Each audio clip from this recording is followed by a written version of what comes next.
Heather Cooper, well-known astronomer and TV pundit on such matters. NASA is spending $100 million over 10 years on this, so presumably they believe that there are little green men out there or something like that. Oh, come off it, Eamon. Little green men, no way. But probably intelligent alien beings, possibly more intelligent than you. Well, that wouldn't be hard. They wouldn't have to go too far to find that. Terry Mullins, now, we have Eurosceptics. I suppose I could describe you as a UFO skeptic. Yes. $100 million. A waste of money? It depends what they really want it for, isn't it? It's more than likely there's some strategic element in this, where they're saying they're going off to examine to see if there's any beings in space, but really what they're doing is seeing how the land lies up there to establish a space station where they can keep an eye on us down here. Absolute rubbish at this point, because we've done a programme, as you know, which is coming out on Channel 4 on Sunday, and I've talked to the guys who've been lobbying the American government for 30 years because they really do believe there are very intelligent alien beings out there who could teach us a thing or two. And these guys have been banging their heads against brick walls saying, all we need is some finance to try to tune in to signals that might just be going through the Earth even as we speak. And if they had the microchips and the radio telescopes in order to actually tune into those signals, we might stand to learn a great deal. Yes, but is this the way we learn a great deal, one wonders? Raj Persaud, I mean, for years people have been coming forward and saying, I have seen an extraterrestrial, a close encounter of the third kind or whatever.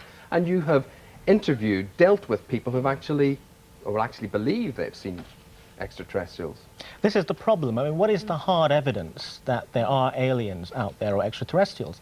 The only hard evidence we have are groups of people who claim to have seen lights in the sky and UFOs. Some people claim to have met aliens. Some people even claim to have been abducted by aliens. And I have a couple of people who I've met who actually claim to be aliens. Now, I think I know those people. The problem is when you interview these people, and when psychiatrists and psychologists study these people, they find that these are not members of the general population. These are not ordinary people. They're people who have quite clearly a different set of beliefs. They are fantasy-prone, they tend to believe in the paranormal, spiritualism, all sorts of weird beliefs that most people don't have. Let's see.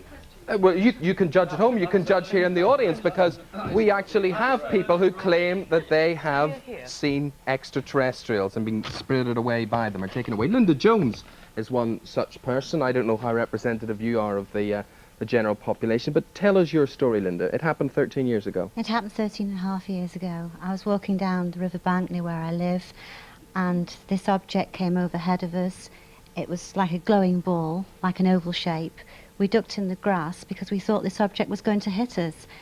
The object then veered over to the right of us, dropped vertically in a field.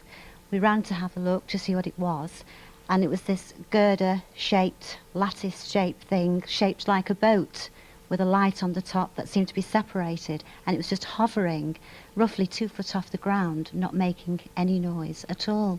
Now, you believe you were actually taken away by this thing? I underwent regressive hypnosis 10 years ago, and I can only quote what I have seen on videotapes. I do not remember my account. You don't remember, but basically, briefly, what happened under hypnosis? What do you believe happened? We thought we ran away from this object, but under hypnosis it's a very different story. We ran into this being, dark-suited, slanted eyes, a tall being, and then there was a sensation of floating, then an examination. Okay, that's Linda's story. Alan Godfrey has a story, and Alan Godfrey's a policeman. As we all know, policemen don't tell lies. Let's, what's your story? It's not Channel 4, is it? I take offence to what that guy said, that the general public that do see UFOs generally believe that they've seen them. I was on patrol, and another 6 police officers, that's including myself, actually saw a UFO. I got within 25 yards of one. It was actually down on the ground. It wasn't up in the sky. It was down on the ground. It was blocking a main road, and I got within 25 yards of it. And I've never, ever seen an object like it before or since. Well, Raj, does that make this man unbalanced? No, I'm not saying that people who've experienced UFOs or claim to have been abducted by aliens are unbalanced. What I'm saying is that in the realm of human experience, these people have definitely experienced something. The question is, have they experienced what actually they claim to have experienced? That's the real I'll put question. it this way. I stand up in a court of law and give evidence. I give evidence on numerous things. As a policeman? As a policeman, as what I've seen. I saw this object, as did other police officers. It was not of this earth. Believe you me. How do you know it wasn't of this Earth? Oh, well, obviously it was on Earth. Yes, exactly. So could it's it have been quite something funny. military? The Americans why denied do the people, stealth bomber. It could be why do people who man-made. claim to see things that are unusual think they're extraterrestrial? You see, the I point don't is, think they're I strongly extraterrestrial, believe dear. that most... Well, let's see, what is the difference, Can I say, put the then? scientist point of view here? Yeah. The scientists who are doing this SETI search, the search for extraterrestrial intelligence at the moment, are not people who claim to have seen people coming out of UFOs. They're people who think that statistically the odds are in favour of life in space. We are a very ordinary planet going around a very ordinary star. There are 9 planets going around our sun. Our sun, there are probably about 200 billion suns in our galaxy. Ergo, there are billions of planets. The stuff that you and I are made of, the chemicals we're made of, are extremely common. The carbon that we're made of, which makes up virtually everything on Earth, from a leaf to an amoeba to you and I. Now, we scientists do believe that life is common, but what we don't believe, because it's virtually impossible in terms of energy terms, to actually travel through space, even if you were actually going to do it millions of years of advanced life ahead of ours, it would just not be cost effective to make that journey. Right, so, yeah. What you're saying is at our present level of knowledge. Now, you remind me of the early Marconi radio experiments. Did not physicists say that Marconi was talking out of the back of his neck because radio curves cannot travel around the curvature of the Earth's surface? But when he'd conducted his experiment, transmitting a radio message from, I believe, a ship in New York Harbor to Cornwall, what they reckoned without with was the ionosphere. The radio waves can bounce. Now, what you're saying, basically, you're speaking at our level of knowledge. You said before there could be a lot of civilizations out there, more advanced than us, more intelligent than us. Yes. You are really trying to gag their level of knowledge. Why not just say, we don't know what Alan Godfrey saw? We don't know. Okay, but Question she's mark. saying this is the most effective way to use resources to try and find out what is out there, is it? No, I mean $100 million, which is really a shot in the dark, and that's putting it mildly. I take offence at what the gentleman said there. Myself and my colleagues can produce numerous eyewitnesses, two of which you've just spoken to today. There is also a small amount of photographs and physical evidence as well. And What is this evidence? well, if you just let me finish, he also claimed that people who claim these experiences are fantasy prone. That is incorrect. Psychological testing in the United States of so-called abductees did in fact show that they were just general members of the public from all walks of life. They were not fantasy prone. They But were not why clinically do insane. these creatures, if they're that much more intelligent than we are on Earth, choose people, I mean, they're nice people enough, choose our friend who's a policeman and our lady, friend there, why choose them when they're seem to be miles away from anywhere, you know? If I was an intelligent being from out of space, instead of just one from Hackney, I would turn up You say, in Parliament or the royal family. right, or just something. come out in the open, come out where you can be seen. Now, it's also funny, it also has to be said Stay away from Parliament if I were you. In human terms, you're looking at it from the Well, I viewpoint happen of to a be human human, being. yes. I We're have to dealing admit to with, that. inverted commas, an alien phenomenon. That doesn't necessarily mean extraterrestrials, but we are dealing with an alien phenomenon. Okay, want to talk about evidence here and what these aliens make themselves visible to. They tend to like policemen quite a lot because, take a look at this. Tell me what you make of this. Now, this is a picture, again, Peter, you can explain this, taken by a policeman on Yorkshire Moor, Ilkley Moor, yeah? Yes, this is one we did earlier, using the British police. Actually, it was taken on the 1st of December 1987 by a former police officer who was walking across the moors. Right, now what is that? Is it a Yeti? Is that what you regard as physical evidence? Is it a tree stump? What is that? What do you think that is? You're a UFO expert. I don't lay any claims to what this photograph is. It's 4'6" tall, we know that because we've taken measurements. We have had a lot of help with this case from various scientists and analysts and so on. We can't get to name the them? bottom of it. Can you name the scientists, please? Yes, Dr. Ray Leonard, who's head of the Total Technology Department at UMIST. He's assisted us on this case. What did he say? Yeah, What Well, is that? he says he doesn't have an explanation for it. So he says he doesn't That is know. a fair assessment. But it's yeah, an so alien, get for us goodness anywhere, sake. Couldn't it be You're a- talking couldn't about it be a aliens. different- I'm not talking about aliens. Right, I'm okay. talking about an unknown phenomenon. But what do you think the photograph The proves? witness, getting back to this gentleman, the witness has been tested by a clinical psychologist. He ought to be. And his assessment is the man is not fantasy prone. But what do you think the photograph proves exactly? Yeah. I'm not necessarily saying the photograph proves anything. Well, so what's but the point? photograph is there and it needs to be But there investigated. are cases of photographs But of it could be fairies. anything. It's no good. It's no good. Even in Yorkshire again, there were fairies were photographed. This is important. Oh, I think in so. 1990, there was a rush of multi-radar visual sightings over Belgium. I, earlier this year, interviewed a Professor Schweitzer, a Belgian physicist who had been investigating this phenomenon. I went to his hotel in London with my video camera and spent an hour of his time interviewing him. Basically, what he was saying is that what was seen could not be explained in terms of any known aircraft or any known atmospheric or aerial phenomenon. All right, what have you got left? Question mark. We don't know.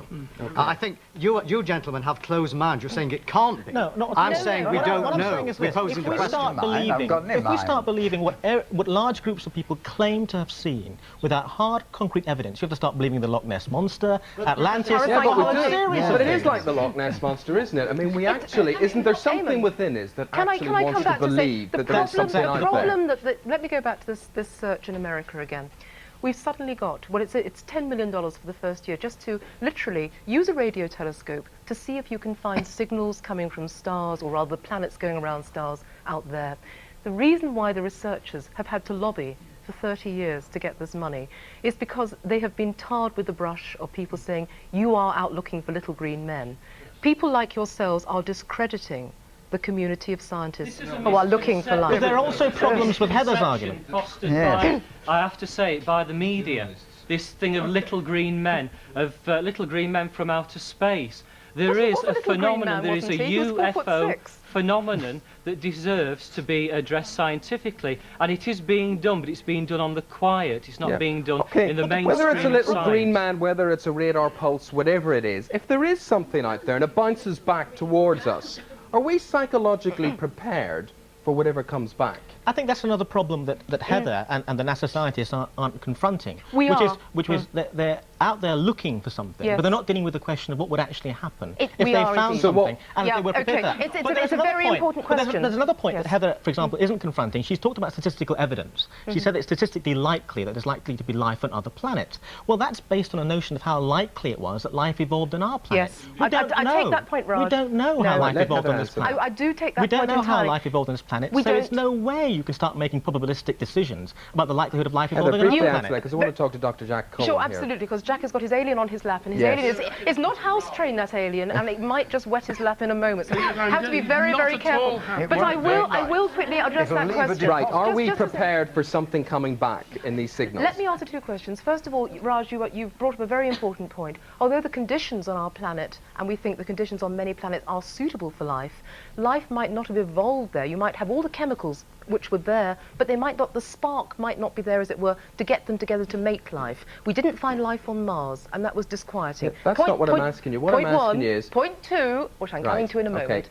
Are we prepared psychologically? Yes. These poor old SETI researchers have been waiting for Are you 30 years, prepared? remember? Are you prepared? What a story. They are fully prepared for any message. Now, there was a wonderful novel by Fred Hoyle a few years ago called The Black Cloud, where the alien No, I intelligence remember was... War of the Worlds. That's the one I remember. Oh, That well, it's wasn't a little by bit, Fred little bit Hoyle. along from that. And the Black Cloud was an alien entity floating through space, which dumped its full sum total of knowledge on this poor scientist, blew his gaskets, blew his brains. He wasn't prepared for it. The scientists here are going to be very careful analysing any message we get. Yes, we are prepared. we weren't Over prepared- to Jack. We weren't You're prepared for prepared, coming but out of the the public- ERM, far less for Well, meeting an tell the public. extraterrestrial. Yeah. The public are prepared. This SETI project, And they the- don't think the public's prepared because they're not going to immediately release this course information. they will. I've read, no, they're not. I've Oh, read yes, the they literature. are. Prepared. I've read the literature, and Okay, they let- are not going okay, to let's release hear the Jack information Cohen here. They're immediately. It will prepared be in several quite months. a different way, and we're not now talking science, we're talking science fiction. We're talking talking Beam Me Up Scotty. We're talking aliens as items replacing elves in children's stories. We're talking about a whole ambience in Western culture. Part of the Make a Human kit that we give to kids includes aliens. Hold on. Now, talking about Beam Me Up Scotty, I mean, we do get a lot of our images about what we think aliens look like from programs like Star Trek. Indeed. Right. You would not agree. Basically, in films, no. they're humanoid of some form or other. Alas, they are, because what's it's so this? much Our little cheaper. friend. Tell us about our little Our friend. little friend here is an attempt by my friend Dougal Dixon, who's a very good scientist in his own right, an evolutionary biologist. He has a lot of experience, as several of us have, in saying, if it hadn't happened the way it did here, what are the hinge points? What are the different things that could have happened? If we ran evolution differently here, Raj believes, being a doctor, that you have to be able to make decisions only What with sort of concrete planets evidence. would something like that come from? It looks like a big bed bug to It me. might have been here had we not turned up. Not that I know what a bed bug looks like. Not that I Hang on have a seen minute, it. Eamon, just hold a moment. I will get something out. Here is something. It's a lot more like me. It's a lot more like me than any alien. Oh, that one's alive. What is that? Well, the aliens we're Keep it away talking from that about woman are alive, Eamon. Come on. We're not talking about stuffed things. We're not talking about people. Can we What have is a that? close-up on this from over there? Where's Yes, it? we can. You're okay. You're on. Right. What If is you could that? just get his face, it's a stick insect from Australia. It's my cousin. It's so similar to me compared with extraterrestrial life. But so why do we want to go and communicate with something like that? That's I what we're don't going think to be we able do. to communicate back to. This is a very poor and rather uncomplicated Okay. bit of life on our planet. Right, well, let me But put another scenario. Nicholas Booth, let me put another scenario here. Just say we make contact with something out there, and it's meaner, bigger, uglier than we are. I mean, are we not dicing with death here? Is I this not think we'd quite have already dangerous? heard from them. If they were that mean and nasty, they'd already be here. And I think also that there's an American scientist called Frank Drake, who's in this famous thing called the Drake's equation of trying to work out the probability of life forming. And one of the factors is hostility.